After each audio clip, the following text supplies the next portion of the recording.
The silent crisis, when desires control you. You wake up. Your hand reaches for your phone. Scroll. Want. Crave. Repeat.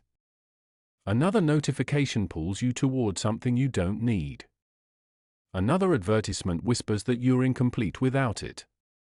Another voice in your head says more, more, more. And suddenly, you realize you're not living your life. Your desires are living you. The path to true freedom. This is the silent crisis of our age. We've become slaves to our own wanting. We chase pleasure like shadows at sunset, always just out of reach. We mistake our impulses for our identity, our cravings for our calling. But here's the truth the ancient Stoics understood 2,000 years ago: freedom doesn't come from satisfying every desire. Freedom comes from mastering them. The power you already possess. The Stoics had a radical insight: most of what we desire isn't actually ours to control. You can't control whether you get that promotion, whether people admire you, whether that relationship works out. But you can control one thing: your response to desire itself. Marcus Aurelius, the most powerful man in Rome, wrote in his private journal, "You have power over your mind, not outside events. Realize this, and you will find strength." Even an emperor recognized that true power isn't having everything you want. It's wanting nothing that can enslave you. Recognize when you're being controlled. Think about the last time desire controlled you. Maybe you bought something you couldn't afford, seeking that fleeting rush of newness. Maybe you stayed in a toxic situation because you craved validation. Maybe you scrolled for hours, feeding an endless appetite for distraction. In those moments, were you free? Or were you a puppet, jerked around by invisible strings of wanting? Create space between impulse and action. Here's where Stoic wisdom becomes practical. The Stoics taught us to pause between stimulus and response, to create a sacred space where you decide, not your impulses. When desire rises, don't suppress it. Don't shame it. Simply observe it. Ask, is this desire aligned with my values, or is it just noise? Will satisfying this make me more free, or more dependent?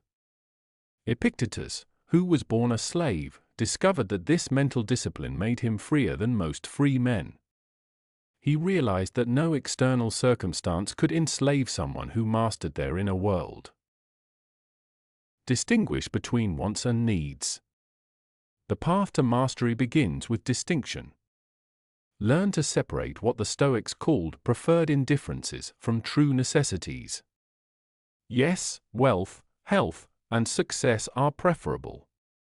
But they're not necessary for your inner peace. When you grasp this, something miraculous happens. You can pursue goals without being possessed by them. You can want things without needing them. You can lose without being destroyed. Train your desires through discomfort. Practice voluntary discomfort. Fast when you could feast. Sit in silence when you could be entertained. Choose the harder path occasionally. This isn't punishment, it's training. You're teaching your desires who's in charge. You're proving to yourself that happiness doesn't depend on constant gratification. Seneca regularly practiced poverty, sleeping on hard ground, eating simple food, reminding himself, is this the condition I feared? The ultimate discovery: you already have enough. The ultimate Stoic secret is this: the person who needs less is richer than the person who has more. When you master your desires, you discover something extraordinary: you already have enough. The peace you've been seeking outside yourself has been within you all along, buried beneath layers of wanting. Your choice, your freedom. So today, right now, you have a choice. Will you continue to be a slave to every impulse, every craving, every whispered promise of happiness? Or will you claim your power as a conscious being who chooses what to desire?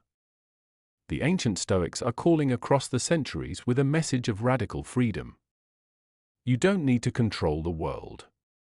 You only need to control your response to it. You don't need to satisfy every desire. You only need to master the art of desiring wisely. Thank you for watching. Remember, true freedom isn't found in having everything you want, it's found in wanting nothing that can own you. Now go out there and reclaim your power. Your desires don't control you. You control them. And that makes all the difference.